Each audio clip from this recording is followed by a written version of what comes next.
Olá, pessoal! Eu sou a professora Nayara, sou professora mediadora, estou acompanhando vocês na disciplina de abordagens, estratégias e métodos de apoio a pessoas no TEA. É uma alegria estar aqui com vocês. Para hoje, pessoal, nossa professora Thalita Meirelles não poderá estar presente no formato ao vivo em decorrência a fortes chuvas e queda de energia e internet lá na cidade dela. Então, para hoje, vocês ficarão com uma aula gravada da professora Cíntia, referente a essa disciplina, referente a esta unidade do livro que já estamos estudando. Eu espero que vocês aproveitem, tenham um grande aprendizado com a professora Cíntia. Tenho certeza que vocês vão gostar da aula. O chat está liberado, podem interagir durante a aula, podem fazer perguntas referentes à aula também. O que não for respondido, vou deixar separado. A professora Thalita responde na nossa próxima aula, que vai ser a terceira aula ao vivo na semana que vem. Desejo a todos uma excelente aula, um grande beijo e até daqui a pouco! Nós continuamos a nossa disciplina de abordagens, estratégias e métodos de apoio à pessoa com TEA. Hoje nós vamos falar um pouquinho, então, eu tentei dividir o nosso momento da nossa segunda aula em 3 assuntos diferentes, mas que se interrelacionam. Eu vou enfatizar um pouquinho sobre as abordagens comportamentais que nós trabalhamos na aula passada, mas agora com estratégias e como que essas abordagens efetivamente podem acontecer. Vamos falar um pouquinho também sobre a educação e como esse atendimento às crianças e aos alunos com TEA acontece dentro dos espaços escolares e também sobre modelos de comunicação que podem ser utilizados e que potencializam o desenvolvimento dos alunos com TEA. Então, vamos lá começar a nossa reflexão. Primeiro, falando sobre as abordagens comportamentais, né, desse público com transtorno do espectro autista. Quando nós falamos em abordagens comportamentais, automaticamente nós trazemos com isso uma ideia de interação com o mundo e como isso molda o nosso comportamento. Então, o comportamento desse indivíduo, ele é modelado a partir desse desenvolvimento. Então, quando a gente trata, ou quando a gente quer fazer uma reflexão sobre qual abordagem comportamental utilizar, a gente sempre precisa trazer essa ideia de que é essa interação com o ambiente ou com o mundo que vai, então, fazer com que esse ser se desenvolva. E nesse sentido, pode passar. Existe uma relação, quando a gente fala de abordagem comportamental e essa interação com o mundo, existe uma relação entre as ações que nós realizamos e as recompensas ou as punições que recebemos ou não em troca. Então, é como a gente vive no mundo, né? Quando nós estamos falando de desenvolvimento e de relação entre aquilo que a gente realiza e a recompensa que a gente recebe. E aqui eu utilizei a palavra punição, no sentido de quando os comportamentos não são adequados, isso acontece. Mas o interessante é que a abordagem comportamental muito utilizada hoje para indivíduos com TEA não utiliza nem dessa nomenclatura e nem desse modelo punitivo em relação aos comportamentos que não são adequados. E aí, quando a gente vai para o cenário social desse indivíduo, como isso pode acontecer? De que forma realmente a gente vai poder tratar essas abordagens comportamentais no sentido de entender esse processo, de reforçar por meio das recompensas e quando aquele comportamento não for adequado, qual será a melhor maneira ou a maneira mais adequada de intervenção. Então, nesse sentido, eu vou trazer de volta aqui para a nossa reflexão, pode passar, a análise do comportamento aplicada. ABA, lembra que nós falamos na aula passada, né? A ABA é um modelo de abordagem comportamental, uma intervenção terapêutica utilizada, né, para indivíduos com TEA. E na aula passada nós entendemos como esse modelo de análise comportamental acontece. Agora, eu vou passar para vocês como efetivamente o modelo da análise comportamental acontece na prática. Então, Existem várias formas de trabalho, existem vários modelos que os profissionais utilizam, mas de forma geral, esse modelo de análise de comportamento, ABA, oferece 4 técnicas principais que são eficazes para moldar o comportamento humano. E aqui nós estamos falando especificamente do público com TEA. São 4 técnicas que podem ser utilizadas: o reforçamento diferencial, quando a gente reforça o comportamento, a extinção, a modelação e a modelagem. Mas para que isso vai servir, professora? Exatamente para que a gente consiga fazer uma organização de comportamentos a partir de uma análise, para que esse comportamento seja mais próximo possível daquilo que é um comportamento adequado ao ambiente social. Então, é por meio dessas 4 técnicas que os professores e que muitos familiares que hoje buscam conhecimento, se especializam nisso, vão contribuir no desenvolvimento comportamental desse indivíduo com TEA. E aí a gente vai conhecer cada um deles de forma geral, mas que vocês possam entender como eles podem contribuir nesse processo de desenvolvimento do comportamento. Então, o primeiro que a gente vai falar é sobre o reforçamento diferencial. Pode passar. O reforçamento diferencial, ele vai nos trazer a ideia da utilização do reforçamento para a redução de determinados comportamentos, bem como estabelecimento de repertório adequado. Então, quando a gente fala em reforçamento diferencial, nós estamos falando em diminuir comportamentos que não são adequados, mas que possamos estabelecer um repertório adequado ao ambiente social. E aqui eu trago um exemplo de uma criança com TEA que bate na mesa para pedir um brinquedo. Então, qual é a intervenção, quando a gente fala em reforçamento diferencial, que nós precisamos utilizar quando uma criança tem esse comportamento, né? De utilizar o movimento de bater na mesa para pedir um brinquedo. O reforçamento é orientar o comportamento adequado e fazer um reforço positivo a partir disso. Por quê? Porque a gente vai ver mais lá na frente que quando a gente reforça algo ou quando a gente recompensa no sentido de um comportamento que é adequado, o desenvolvimento comportamental acontece. Então, sempre que a gente falar de reforçamento diferencial, tem que vir à nossa mente. É a redução de um determinado comportamento que não é bacana, para que a gente possa, então, a partir dessa intervenção, estabelecer um repertório de comportamento adequado. A segunda técnica se refere à extinção, que muitos estudiosos e muitos trabalhos, né, muitos artigos científicos nos trazem uma reflexão de que a extinção ela é uma nomenclatura paralela à punição, mas que na técnica ABA nós não utilizamos. Pode passar. A extinção ela é um procedimento. Qual que é a ideia central? É um procedimento em que um comportamento anteriormente reforçado deixa de ser reforçado, com o objetivo de reduzir ou eliminar esse comportamento ao longo do tempo. Então, o que isso quer dizer? Eu trago um exemplo aqui para vocês. Criança que grita para pedir um doce ou para solicitar um alimento. Muitas vezes, isso eu falo nos espaços escolares ou até dentro do próprio espaço familiar, talvez na dificuldade do atendimento a esse indivíduo, a tendência do adulto é que, a partir de um comportamento assim, o adulto faça aquilo que a criança está pedindo. Então, um exemplo. Criança grita para pedir um doce, o adulto oferece o doce.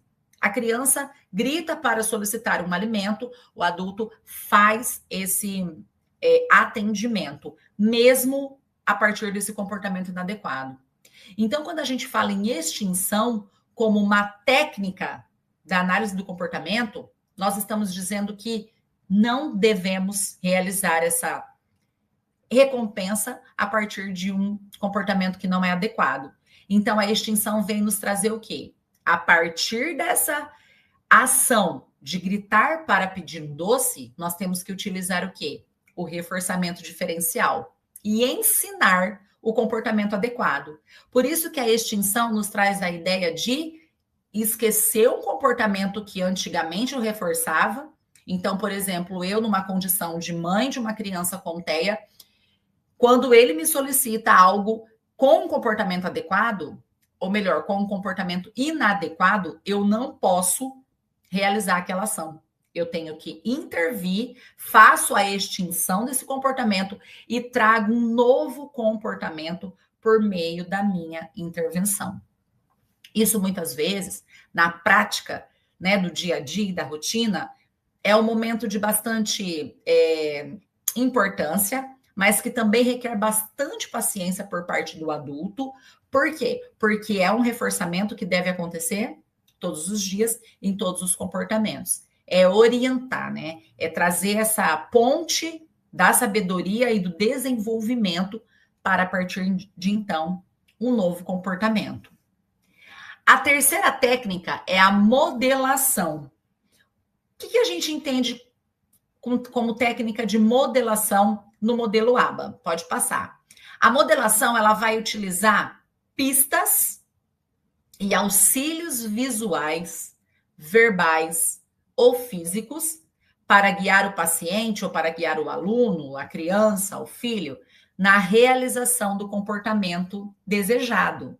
Então, aqui, por exemplo, a gente vai ter que entender, eu digo o adulto, vai ter que compreender por meio de sinais, de gestos, de pistas, aquilo que o aluno deseja, para que a gente possa, então, guiar esse comportamento que a gente entende que é um comportamento desejado e adequado.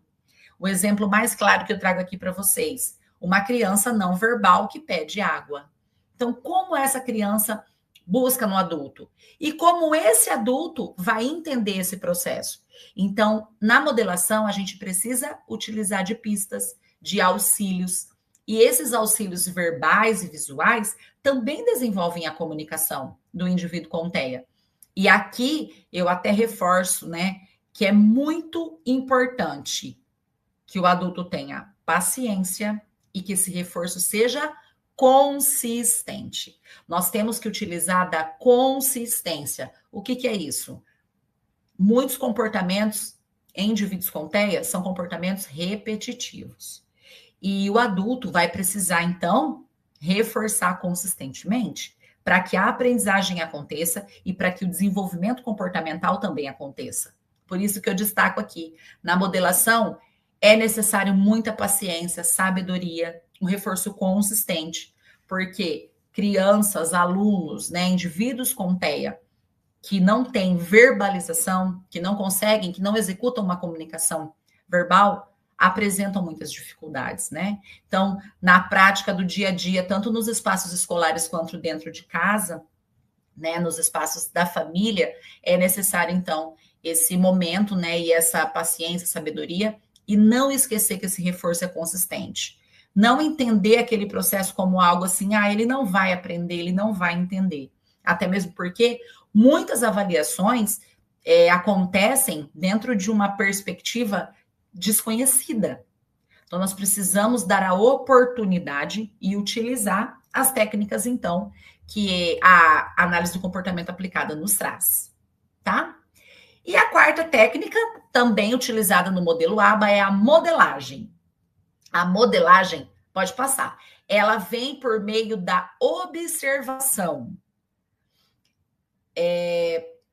Observação de modelos que demonstram o comportamento desejado. O paciente aprende a realizá-lo de forma gradual e precisa. Aqui é como se fosse uma imitação de comportamentos. É aquilo que o indivíduo TEA ainda não consegue, mas a partir de uma observação de um comportamento que é desejado, ele consegue realizar a partir dessa imitação de comportamentos. Então, o professor, por exemplo, na sua intervenção pedagógica, pode sim utilizar, e aí ele pode utilizar diferentes estratégias, como vídeos, como colegas, como momentos de interação, para apresentar modelos de comportamento desejado para esse indivíduo com TEA. Porque muitas vezes ele tem um comportamento que é dele, que faz parte do desenvolvimento, né, com TEA, mas que é um comportamento inadequado. Por ele desconhece aquilo que é adequado e aquilo que é desejado. Então, quando a gente fala em modelagem, nós estamos falando em dar oportunidades para esse indivíduo na observação daquele comportamento que é desejado, daquele comportamento que é esperado. E a partir disso, ele, de maneira gradual, consiga, por meio dessa repetição, imitação de comportamento. E aqui eu não estou dizendo de imitação do outro ou da essência ou da outra pessoa. Aqui nós estamos falando de desenvolvimento comportamental, tá? Então, a técnica ABA, que pode ser utilizada para indivíduos com TEA, ela nos traz, como eu disse no início da nossa aula, diferentes vertentes e técnicas. Mas, de forma geral, nós podemos utilizar, vocês podem utilizar essas 4 técnicas que são, né, a grosso modo, muito utilizadas na intervenção para com esses alunos, para com essas crianças ou indivíduos. Então, por isso que é importante o conhecimento acerca de como funciona essa técnica. Porque eu sempre gosto de reforçar, quando eu trabalho aulas com essa temática, né, acerca do transtorno do espectro autista.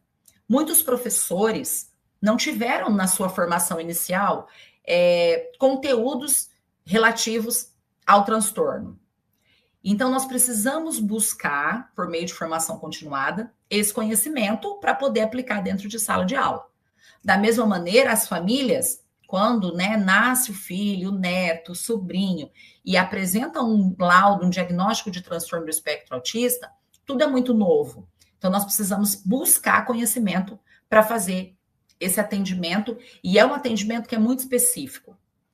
E a reflexão que eu faço sempre, principalmente quando eu trabalho formação com os professores, é que hoje, atualmente, nós estamos falando aí do ano de 2025, é indispensável esse conhecimento acerca do transtorno do espectro autista, assim como das deficiências, das altas habilidades de superdotação. Por quê? Porque cada vez mais estamos recebendo esses alunos com as suas necessidades, com as suas especificidades. Então, nesse sentido, se eu me sinto despreparada para o atendimento, eu preciso buscar recursos pedagógicos, eu preciso aprender a acolher esse aluno nas suas dificuldades, nas suas necessidades. Então, hoje, dentro do espaço escolar, o professor precisa estar atento e buscar, sim, essa formação continuada para que ele possa, então, ter técnicas de intervenção para a aprendizagem e desenvolvimento desse aluno com TEA. E dentro da escola, como que isso vai acontecer? Então, a gente conheceu um pouquinho, né, de como a análise do comportamento acontece, mas dentro da escola, quando a gente fala no espaço escolar, pode passar.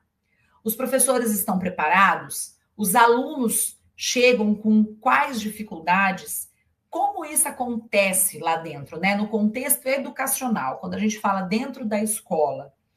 Será que quando o professor aplica uma avaliação, ele consegue fazer uma avaliação igual para todos os alunos? É uma outra reflexão que eu sempre faço. Nós temos muitos alunos dentro dos espaços escolares que não têm laudo de transtorno do espectro autista, mas também precisam de adaptação curricular, de conteúdo, de formato de avaliação. Então, quando nós falamos de um público tão específico, que nos traz demandas tão específicas como o público com TEA, nós precisamos ter essa atenção. Será que há necessidade de adaptação curricular?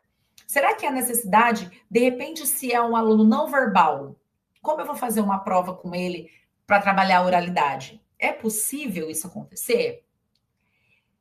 Quais as estratégias que eu posso utilizar? Então, quando a gente pensa dentro do espaço educacional, nós temos que pensar de forma ampla, porque as salas normalmente são salas numerosas, o professor é um único profissional, muitas vezes tem o apoio, o suporte de outros professores, mas a responsabilidade né, de uma turma, por exemplo, em processo de alfabetização, ou de uma turma da educação infantil, que requer um cuidado mais específico, um cuidado, né, até pela faixa etária, nós precisamos entender esse processo. Então, tudo aquilo que eu não conheço, eu não consigo executar. Por isso que eu preciso me preparar. Então, quando a gente fala em espaço escolar, no atendimento a alunos com TEA, nós estamos falando, sim, de possibilidades de adaptação, possibilidades de estratégias e como eu vou utilizar as estratégias em sala de aula. Eu sendo professora regente de uma turma ou eu sendo professora de suporte, professora de apoio de um aluno com TEA. Independente, o aluno é da escola e da turma. Então, como eu posso utilizar, né? Como eu posso adaptar, como eu posso realizar as atividades com esse público. E aí a gente vai para uma reflexão importante. Pode passar. A inclusão dentro da escola, a gente precisa pensar numa perspectiva de cultura inclusiva. Então, dentro do espaço escolar, a inclusão educacional é um processo que visa acolher e responder positivamente às especificidades do aluno.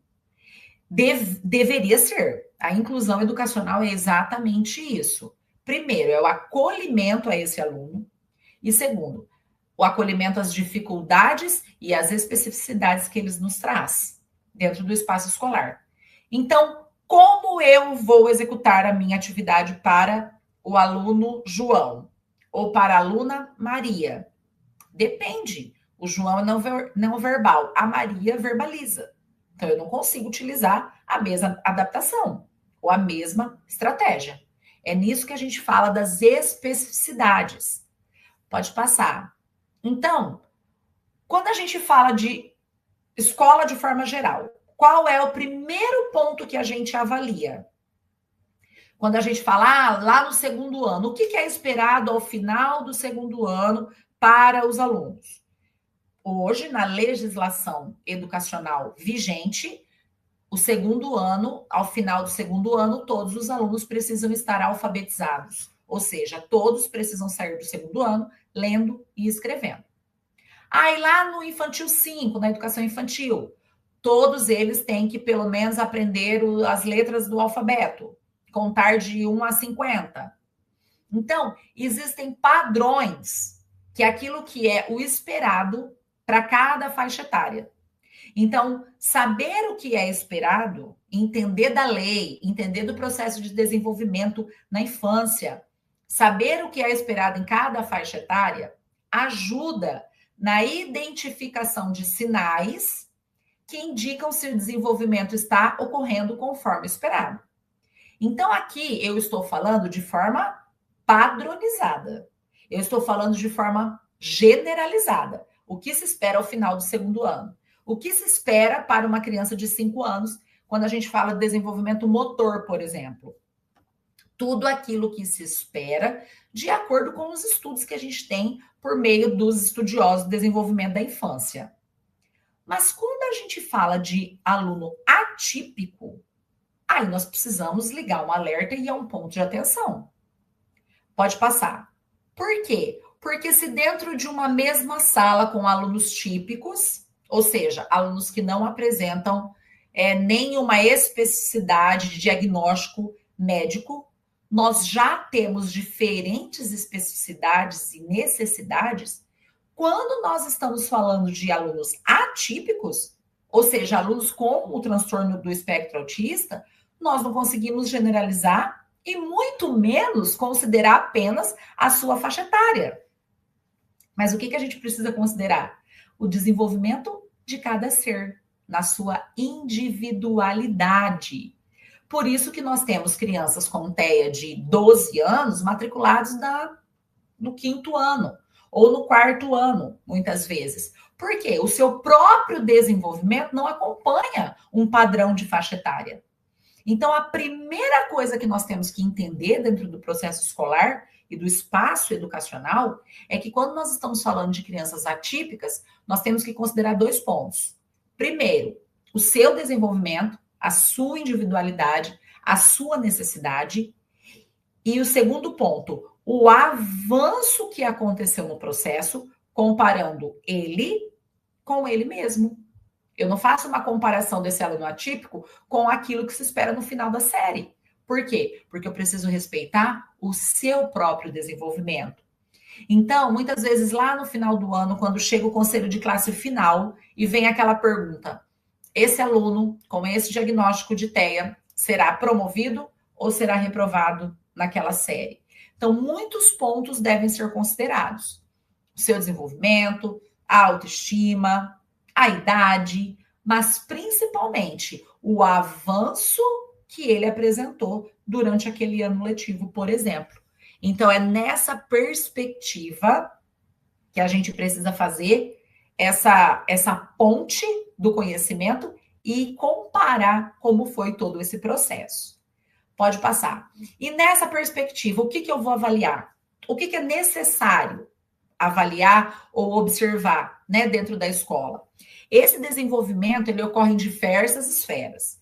E ao reconhecê-las, a escola se instrumentaliza com mais recursos para atuar com crianças neurotípicas e atípicas, que é o nosso público. Então, o que eu preciso conhecer? Eu, no caso, a escola, né? O professor, a equipe pedagógica e gestora, como ela vai se instrumentalizar? Como a escola vai chegar no final do ano e vai falar para a mãe, ou para o pai, ou para o responsável: olha, esse aluno não será promovido por esses motivos. Ele não vai para a série, né, subsequente. Ele vai ser reprovado por esses motivos. Então, o que é necessário observar, né, principalmente? O desenvolvimento cognitivo, ou seja, quando a gente fala de intencionalidade, quando a gente fala de compreensão, memória, tudo aquilo, partindo da perspectiva que eu disse para vocês, o caminho, o processo, desenvolvimento cognitivo, tudo aquilo que é aprendizagem, tudo aquilo que o aluno memorizou, compreendeu dos processos pedagógicos, interpretou, aprendeu de conteúdo e de desenvolvimento cognitivo do pensamento. É preciso ser considerado.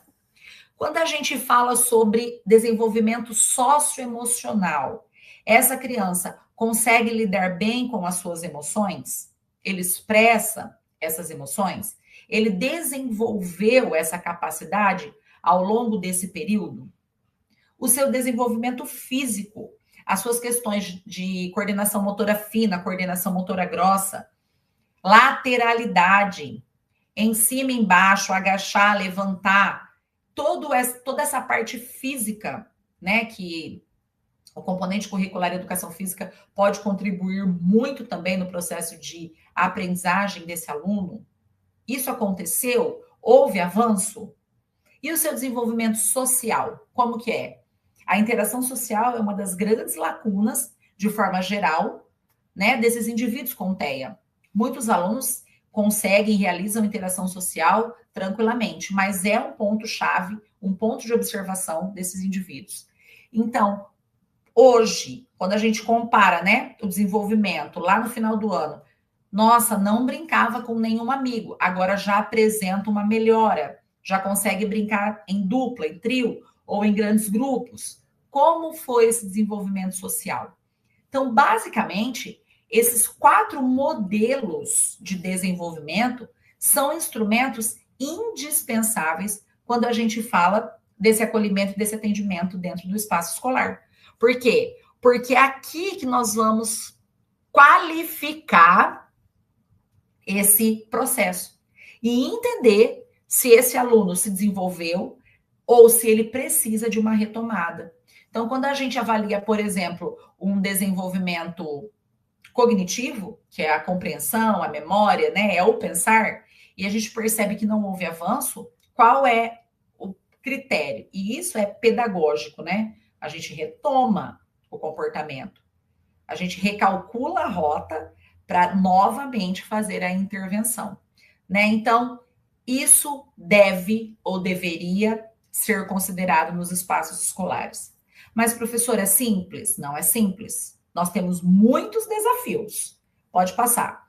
Quais são, basicamente, os desafios dessa inclusão educacional? Quais são as barreiras, né? Primeiro, que eu gostaria de citar para vocês, a arquitetônica. Muitas vezes, os espaços não são adequados, né? Quando a gente fala, por exemplo, de crianças com TEA, muitas delas, às vezes, não têm nenhuma dificuldade física, mas muitas têm.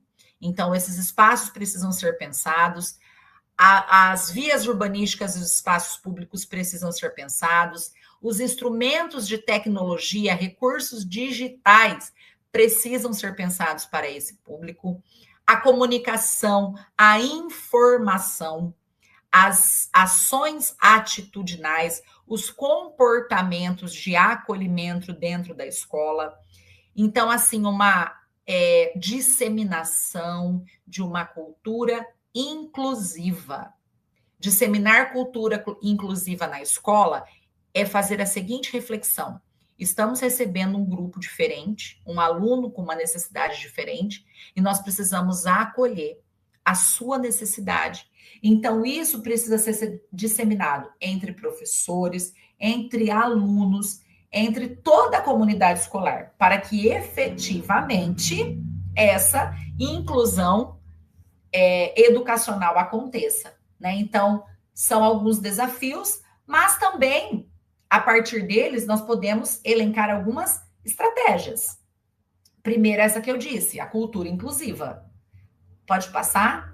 Essencial. Nós precisamos estabelecer dentro dos espaços escolares uma cultura inclusiva, uma acessibilidade arquitetônica, ou seja, espaços que sejam adequados ao atendimento a esses alunos. Por exemplo, sala de recursos, né? A depender da instituição, os nomes mudam, mas sala de recurso multifuncional, sala de suporte, sala de apoio, instrumentos, recursos, ferramentas que possam atender esse desenvolvimento cognitivo, esse desenvolvimento físico, né? Com atividades motoras que ajudem esse processo de desenvolvimento. A adaptação curricular, que é indispensável por meio dos PEIs, que a gente chama, que é o Plano Educacional Individual para cada aluno, né? Então, é necessário adaptar o currículo ou aquele conteúdo ou aquela avaliação, adaptação avaliativa também nós utilizamos muito, e o atendimento à legislação. Muitas vezes eu escuto de muitos pais, muitas famílias, que muitas escolas, instituições ainda têm dificuldades no atendimento à legislação. E eu posso dizer para vocês, muitas das vezes é uma falha no sistema mesmo, né? A dificuldade da permanência desses professores, a dificuldade talvez na falta de conhecimento desse profissional, então não permanece no atendimento, são vários fatores, mas é imprescindível então que a gente tenha conhecimento, né, dessa legislação e que sim, ela seja adequada e que ela seja cumprida, porque hoje nós temos, né, a lei maior, que é a lei Berenice-Piana, que trata sobre os direitos desse público. Então, é importante. Quem estuda a temática, né, do transtorno do espectro autista precisa estar atento a essas leis. Então, é bem importante que o atendimento à legislação também aconteça. Então, em resumo, o espaço escolar precisa ser um espaço de acolhimento. Precisa ser um espaço em que esse aluno esteja incluso ou incluído, mas que efetivamente isso aconteça, né? Que ele possa, sim, se sentir parte daquele processo e que ele consiga desenvolver, então, seus aspectos cognitivos, socioemocionais, sociais e físicos. E aí a gente vai, então, para o terceiro momento da nossa aula, para falar um pouquinho sobre a comunicação, que também é um ponto-chave, né? É um alerta em relação a esse público, aos indivíduos com TEA. Pode passar. E aqui eu trouxe para vocês alguns modelos que são utilizados para o atendimento desses indivíduos, para que eles possam, então, potencializar ou desenvolver, né, essas dificuldades ou essas possíveis dificuldades que são encontradas quando a gente fala de comunicação. Então, quando a gente pensa numa linha do tempo, nós falamos de abordagem comportamental, ou seja, como intervir no comportamento. Nós falamos sobre a inclusão educacional, ou seja, como acolher esse aluno dentro do espaço escolar. E agora nós vamos falar sobre comunicação e como nós podemos potencializar essa necessidade ou essa dificuldade que a comunicação pode tratar para que esse desenvolvimento aconteça. Então, vocês percebem que toda a reflexão é para o acolhimento e o desenvolvimento de comportamentos e necessidades do público. Quando eu coloco a questão da inclusão educacional, é claro, obviamente, né? Como a gente trabalha escola e família, é importante entender como esse processo vai acontecer lá na escola. Mas, de forma geral, isso que eu estou falando sobre abordagem de comportamento, como fazer uma análise desse comportamento, como intervir utilizando as técnicas da análise do comportamento aplicada à aba, e como também utilizar a comunicação alternativa e aumentativa, isso pode ser desenvolvido e estimulado em qualquer momento, em qualquer espaço. Por isso que é importante, quando a gente para, né, numa quinta-feira para estudar sobre o autismo, é muito importante entender que todo esse processo é conhecimento e pode ser utilizado independente do espaço. Então, quando a gente fala de comunicação alternativa e aumentativa no TEA, nós estamos falando do quê? De forma geral, o que é comunicação? Pode passar. A comunicação é um processo amplo de troca de informações e inclui não apenas a linguagem, a fala, mas também outros meios de expressão. E, com certeza, isso é algo que é consumado. Porque a comunicação não é só linguagem e fala. Até mesmo porque nós temos indivíduos com TEA que não têm verbalização. Então, como esses indivíduos se comunicam? Por meio de expressões. Então, gestos, expressões faciais, expressões corporais também são modelos de comunicação. Quando a gente fala em comunicação, nós estamos falando em troca de informação. Então, quando a gente pensa no indivíduo com TEA, que é um indivíduo não verbal, e ele precisa, a partir de um gesto ou de uma expressão facial, solicitar para você algo, a gente precisa compreender essa troca de informação, não é?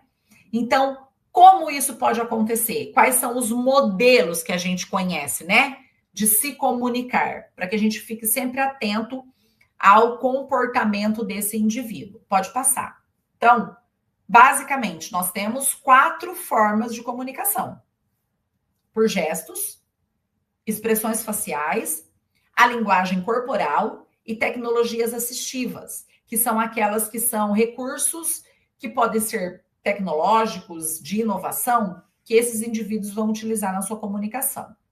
Essas formas aqui de comunicação, todas elas é para uma comunicação não verbal, que não utilizam a linguagem e a fala. Então, também são formas de comunicar-se. E aí, quando eu estou dentro da escola para atender um aluno nessa condição de não verbal e ele faz uma expressão facial, ou através de um gesto ele solicita algo para mim, o que eu preciso fazer? Tentar compreender esse processo e também utilizar as minhas técnicas ABA. Por quê? Porque esse aluno que não é verbal, ele vai utilizar de gestos e expressões faciais, mas o adulto, aquele que vai fazer a intervenção, precisa desenvolver esse comportamento, ensinando e reforçando aquilo que é um comportamento desejado, não é verdade? Então, quando a gente vai utilizar, pode passar, a comunicação, existe um modelo, uma técnica, que nós chamamos de CA, a comunicação alternativa e aumentativa, que é um conjunto de ferramentas e estratégias de comunicação para suplementar ou substituir a fala ou a escrita. Então, aqui nós entendemos o público como um todo. A comunicação alternativa aumentativa, ela vai ajudar no quê? Ela vai nos trazer ferramentas de comunicação para suplementar, ou seja, aqueles indivíduos que verbalizam, mas que ainda têm dificuldades nessa comunicação verbal, ou também para substituir a fala. Se é para substituir a fala, nós estamos falando dos indivíduos não verbais. Então, a comunicação alternativa, ela traz essa essência. Pode passar. Essas ferramentas, esse conjunto de ferramentas, são especialmente úteis às pessoas que têm dificuldades de expressão, interação ou compreensão da linguagem. Muitas vezes, o indivíduo verbaliza, só que a gente não consegue compreender. É uma linguagem incompreensiva, que apresenta dificuldades. Então, a gente pode utilizar essas ferramentas, né, que a comunicação aumentativa e alternativa nos traz, para poder intervir nesse processo. Quais são os objetivos? Pode passar. Desse modelo, do CAA. Alcançar requisitos da comunicação funcional, ou seja, melhorar a comunicação. Trazer uma comunicação funcional ao processo. Estimular o desenvolvimento da linguagem, obviamente. Se nós estamos falando de ferramentas e instrumentos de melhoria de aprendizagem na comunicação, a comunicação aumentativa e alternativa vai ter o objetivo de estimular essa linguagem, tanto para verbais quanto para não verbais, para aqueles verbais que apresentam dificuldade na comunicação, porque lembra, é um suplemento ou uma substituição. Facilitar o desenvolvimento da fala e desenvolver habilidades comunicativas. Então, é um modelo ou é uma técnica que tem como objetivo, de forma geral, melhorar a comunicação desse indivíduo, melhorar a sua interpretação a respeito de diversas situações que ele vivencia, né, no seu ambiente social, enfim. E como a gente vai utilizar isso? Como que é possível utilizar? Tá? Eu trouxe alguns modelos aqui, né? Até pelo nosso tempo, a gente não consegue efetivamente ficar muito tempo, né, em relação aos métodos e às técnicas, mas para vocês compreenderem como a comunicação alternativa e aumentativa acontece, como ela pode acontecer, como você pode utilizar. A comunicação alternativa e aumentativa mostra visualmente as unidades de comunicação e os parceiros de comunicação devem modelar a linguagem, apontando símbolos na prancha ou dispositivo, ou no caderno, ou na anotação, enquanto falam simultaneamente. É uma técnica da CAA. Então, quando eu percebo que o meu aluno não tem a compreensão ou que não consegue realizar a comunicação, eu aponto o símbolo e falo simultaneamente. Exemplo, eu mostro uma laranja e verbalizo a palavra laranja. É uma técnica de comunicação alternativa e aumentativa. Esse é o modelo de técnica. O professor, ou o adulto, ou o pai, ou a mãe que deseja desenvolver a comunicação desse indivíduo, aponta o símbolo e fala a palavra. E aí, obviamente, né, a depender do processo, naqueles elementos, símbolos que observa-se mais dificuldade. Pode passar. Palavras essenciais. É importante utilizar scripts funcionais que cobrem diversas situações do dia a dia, facilitando a comunicação efetiva e contextual. Aqui nós estamos falando de palavras que são mais utilizadas no dia a dia e no contexto daquele aluno, né? Então, palavras, por exemplo, banheiro, palavras que são relacionadas à alimentação, né? Aquilo que o aluno, ou que a criança, ou que o indivíduo apresente como uma necessidade. Então, utilizar palavras que sejam do cotidiano. Também é importante, sempre verbalizando. Não apressar a gramática. Permita que a criança ou a pessoa ganhe confiança ao combinar palavras, sem pressioná-la para usar uma gramática perfeita. Porque muitas vezes a palavra não vai sair correta. A palavra vai sair, o aluno verbaliza, mas a palavra não sai corretamente naquele momento. Lembra que eu falei sobre a importância de entender o processo? E aqui eu já respondo aqui a perguntinha da Lucélia, que ela diz assim: professora, um aluno autista nível 3, que tem muita dificuldade de comunicação, verbaliza esporadicamente, ele se encaixa como não verbal? Se há verbalização, não. Se há verbalização. Então, não importa a quantidade, a gente tem que entender se há o episódio de verbalização. Quando eu falo aqui não apressar a gramática, é porque muitas vezes o adulto reforça a palavra, né? Então, o aluno apresenta uma dificuldade na pronúncia, por exemplo, e o adulto reforça esta palavra. Então, quando a gente fala para não apressar a gramática, é para permitir que o próprio aluno faça isso. Então, quando você utilizar a palavra correta, que você use com a intenção de um reforço positivo para aquela palavra, né? Para que ele não se sinta pressionado, ou para que ele fale, nossa, né? Então eu estou sendo corrigido ou punido. Porque não é a ideia, né, de nenhuma técnica, e também não é a técnica do modelo de comunicação. Aqui nós estamos falando de um deles, de uma técnica que pode ser utilizada, né, na comunicação, mas existem várias. Então, pensem sempre pelo lado do contexto específico, da necessidade específica, essas palavras que são essenciais, né, do cotidiano do indivíduo, e que, principalmente, no momento em que ele consiga fazer essa verbalização, haja intervenção, mas com muito cuidado, né? Para que ele não tenha esse entendimento de que está sendo pressionado. A Raquel perguntou se for somente a colalia é considerado verbal. Depende. Nós temos diferentes níveis. Então, se não há, a gente tem que entender assim, a verbalização não é o som, né? A gente tem que entender se é compreensivo ou em quantos episódios aparecem. Então, cada caso é um caso. A gente tem que entender se esse aluno compreende, se esse aluno está no processo de desenvolvimento.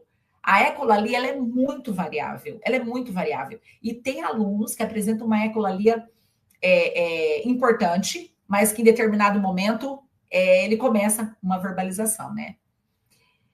A Cláudia, a CA pode ser utilizada também para outras condições que afetam a comunicação, como paralisação cerebral, apraxia de fala, entre outras. Qualquer dificuldade na comunicação pode ser, sim, utilizada a CA. Porém, Cláudia, depende aí do nível da paralisia cerebral, né? Da oportunidade de aprendizagem. Por isso que eu sempre faço essa reflexão. É importante conhecer caso a caso. O que é o diagnóstico, o que o médico apresenta como diagnóstico, se há um processo de desenvolvimento, se as condições cognitivas estão preservadas. Então, mas a comunicação alternativa e aumentativa, ela pode sim ser utilizada independente do laudo médico, por exemplo, sim, pode ser utilizada nesse desenvolvimento, né? Quando há uma dificuldade de comunicação. Acho que é isso, respondi tudo no chat. Olá, pessoal! A nossa aula está chegando ao fim. Agradeço a participação de cada um de vocês. Lembrando que a aula ficou gravada, vocês poderão voltar e assistir novamente. E na próxima semana nós teremos uma live tira dúvidas sobre as atividades avaliativas, atividade 1 e atividade mapa. Não deixe de conferir, fiquem atentos aos comunicados. Um excelente restinho de semana, um grande beijo e até a próxima aula. Até a próxima. Tchau, tchau!